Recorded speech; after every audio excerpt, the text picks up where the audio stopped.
SSC CGL 2019 history में पूछे गए सारे क्वेश्चंस।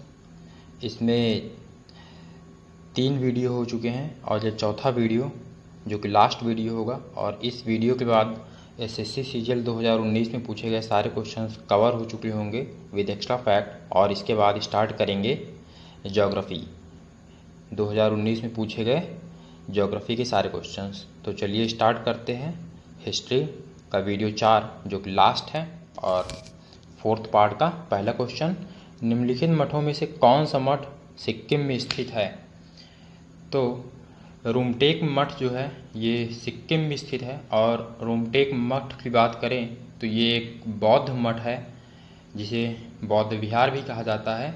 और बौद्ध धर्म में विहार उस स्थान को कहा जाता है जहाँ पास बौद्ध भिक्षु निवास करते हैं। तो विहार जो है बौद्ध भिक्षुओं का निवास स्थान होता है। अन्य बौद्ध मठों की बात करें तो तावांग मठ अरुणाचल प्रदेश में स्थित है। बोधिमंडा मठ बोधगया में स्थित है। ये अन्य 2 बौद्ध मठ है जो कि एग्ज़ाम के पॉइंट ऑफ व्यू से काफ़ी इंपॉर्टेंट है। नेक्स्ट क्वेश्चन की ओर बढ़ेंगे। वेदांगों के संदर्भ में निम्नलिखित में से कौन सा शब्द अनुष्ठान को दर्शाता है? तो वेदांगों में अनुष्ठान कल्प को दर्शाता है। और वेदांग की बात करें तो वेदांग हिंदू धर्म ग्रंथ है। वेदांगों की संख्या 6 है। शिक्षा, कल्प, व्याकरण, ज्योतिष, छंद और निरुक्त। नेक्स्ट क्वेश्चन की ओर बढ़ेंगे। शिवाजी महाराज के शासनकाल में मंत्रिपरिषद को किस नाम से जाना जाता था? तो मंत्रिपरिषद को अष्टप्रधान कहा जाता था शिवाजी के शासनकाल में।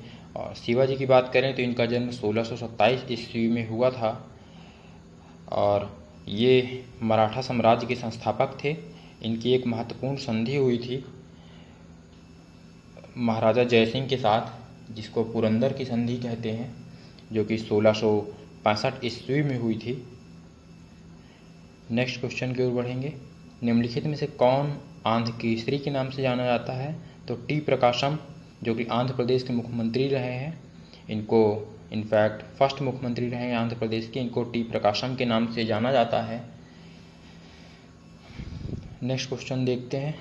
तीसरा गोलमेज सम्मेलन निम्नलिखित में से किस वर्ष आयोजित हुआ था? तो तीसरा गोलमेज सम्मेलन जो है ये 1932 ईस्वी में आयोजित हुआ था। फर्स्ट गोलमेज सम्मेलन की बात करें तो ये 1930, दूसरा 1931, तीसरा गोलमेज सम्मेलन 1932 ईस्वी में आयोजित हुआ था। और तीनों गोलमेज सम्मेलन के समय इंग्लैंड के प्रधानमंत्री जेम्स रैमजे मैकडोनल्ड थे, जो कि एक इम्पॉर्टेंट क्वेश्चन है, एग्ज़ाम में हमेशा पूछा जाता है। और इससे रिलेटेड क्वेश्चन ये भी बनता है कि भारत की तरफ से किसने तीनों गोलमेज सम्मेलन में भाग लिया था? तो वो भीमराव अम्बेडकर साहब थे जिन्होंने तीनों गोलमेज सम्मेलन में भाग लिया। और गांधी जी ने केवल एक गोलमेज सम्मेलन में भाग लिया था, वो दूसरा गोलमेज सम्मेलन था। तो ठीक है, नेक्स्ट क्वेश्चन की ओर बढ़ते हैं। निम्नलिखित में से कौन 1857 के विद्रोह से संबंधित नहीं था? तो कुंवर सिंह, बेगम हजरत महल, मंगल पांडे ये सभी 1857 की क्रांति से संबंधित थे। भगत सिंह 1857 की क्रांति से संबंधित नहीं है, तो सेकंड इसका आंसर हो जाएगा।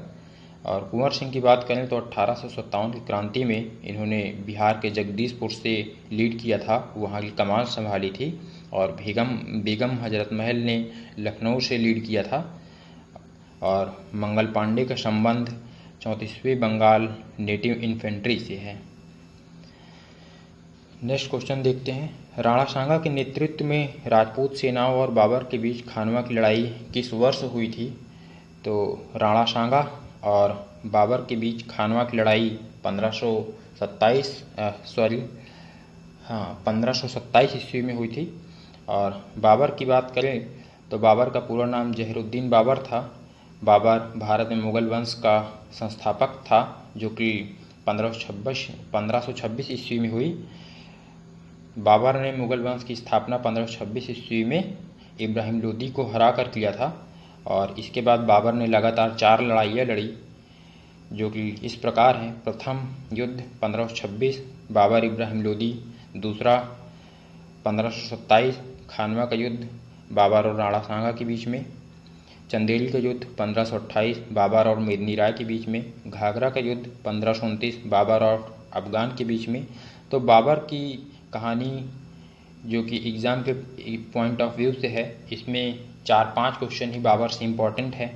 वो ये है कि बाबर का पूरा नाम जहरुद्दीन बाबर, पहली लड़ाई 1526, दूसरी 1527, तीसरी 1528, चौथी 1529 और 1530 ईस्वी में बाबर की मृत्यु हो जाती है।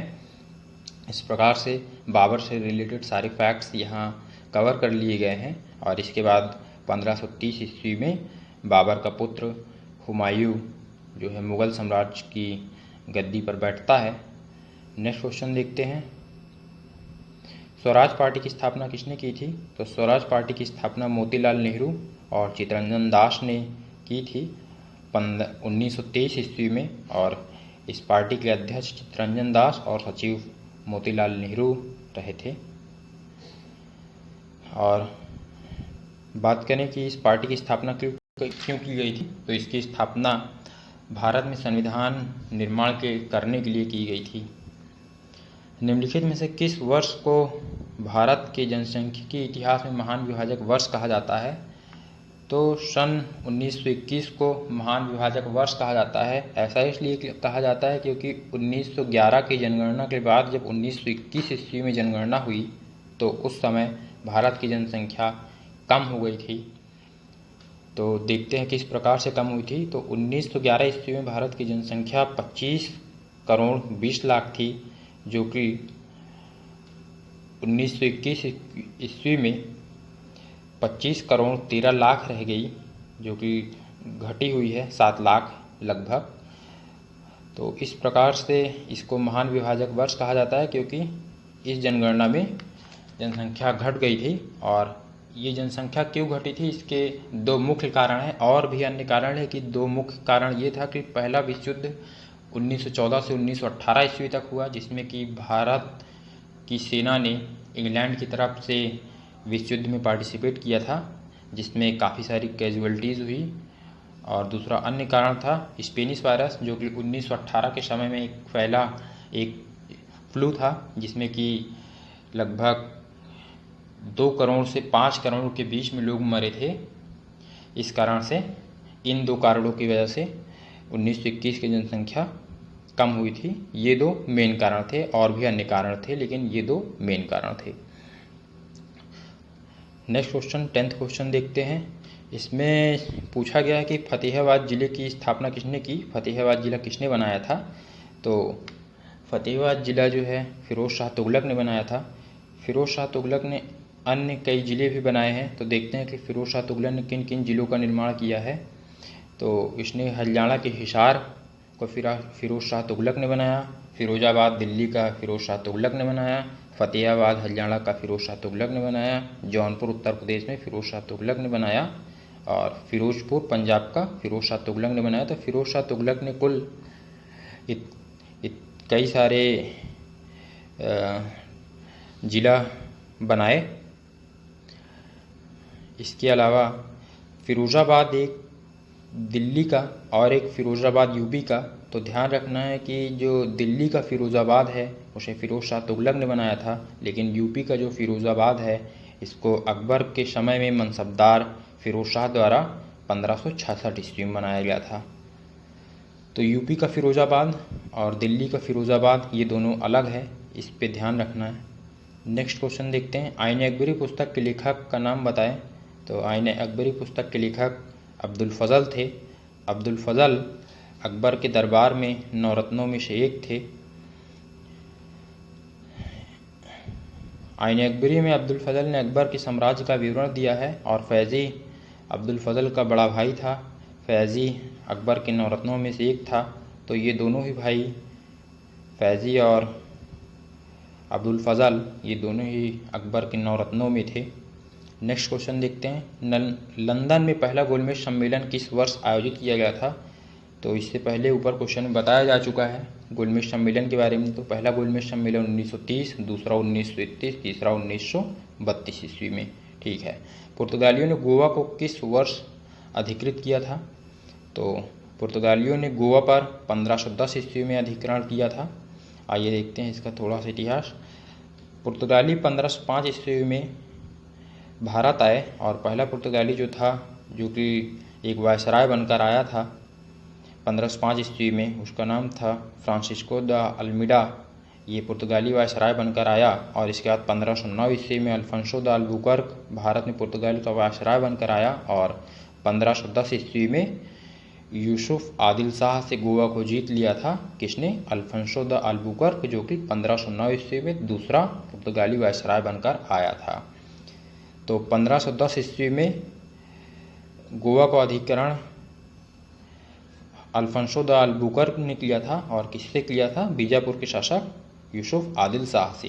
ये भी एक इम्पॉर्टेंट क्वेश्चन है कि अल्फांसो द अल्बुकर्क ने गोवा किससे जीता? तो बीजापुर के शासक यूसुफ आदिल शाह से जीता। और बीजापुर कर्नाटक में स्थित है। इनमें से कौन सी कथाएं अजंता गुफा की चित्रकारी और मूर्तिकला से संबंधित हैं? तो जातक कथाएं जो है ये अजंता की गुफा से संबंधित है। जातक कथाएं बुद्ध की पूर्व जन्म संबंधी कथाएं हैं। और अजंता की गुफा की बात करें तो ये महाराष्ट्र में औरंगाबाद में स्थित है।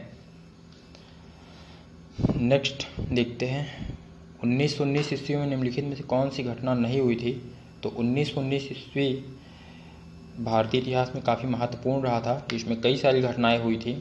तो इसमें से बंगाल का विभाजन जो कि 1905 ईस्वी में हुआ था, ये 1919 में नहीं हुई थी। बाकी रॉलेट एक्ट, मॉन्टेग्यू चेम्सफोर्ड सुधार, जलियांवाला बाग हत्याकांड, ये तीनों ही 1919 में घटी थी। तो आइए देखते हैं कि 1919 में इन तीनों घटनाओं का क्रम क्या था।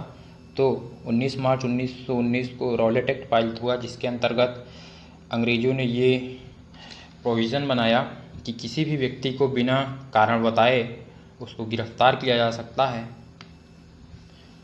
नेक्स्ट 13 अप्रैल 1919 यानी लगभग एक महीने बाद जलियांवाला बाग हत्याकांड हुआ 1919 में। इसके बाद 19 अक्टूबर 1919 को खिलाफत आंदोलन हुआ। तो ये 1919 में तीन महत्वपूर्ण घटनाएं हैं। इनका क्रम याद रखना ज़रूरी है क्योंकि एग्ज़ाम में सीक्वेंस लगाने के लिए भी आ जाता है ये। तो तीनों घटनाओं का क्रम याद रखना है। नेक्स्ट देखते हैं ब्रिटिश के साथ अलीनगर की संधि पर किसने हस्ताक्षर किए थे? तो ब्रिटिश समय में अलीनगर पर हस्ताक्षर सिराजुद्दौला ने किया था। अलीनगर की संधि 1757 ईस्वी में बंगाल के नवाब सिराजुद्दौला ईस्ट इंडिया कंपनी के बीच हुई थी, जिसमें अंग्रेज़ों का प्रतिनिधित्व क्लाइव और वाटसन ने किया था। निम्नलिखित में से किस नदी को वैदिक काल में परुष्णी के नाम से जाना जाता है? तो वैदिक काल में रावी नदी को परुष्णी के नाम से जाना जाता है। वैदिक काल में और अन्य किन नदियों को किन नाम से जाना जाता है उसको भी देख लेते हैं। तो सतलुज नदी को शतुद्री, व्यास को विपाशा, चिनाब को अस्किनी के नाम से जाना जाता है। और वैदिक काल की बात करें तो इसको दो भागों में बांटा जाता है, ऋग वैदिक काल, उत्तर वैदिक काल। ऋग वैदिक का समय काल 1500 से 1000 ईसा पूर्व तक रहा था और उत्तर वैदिक काल का समय काल 1000 से 600 ईसा पूर्व तक रहा था। निम्नलिखित में से किसने दीन-ए इलाही आरंभ किया था? तो दीन-ए इलाही धर्म का आरंभ अकबर ने 1582 ईस्वी में किया था। अकबर के शासनकाल की बात करें तो 1556 से 1605 ईस्वी तक रहा था और अकबर ये बाबर का उत्तराधिकारी हुआ।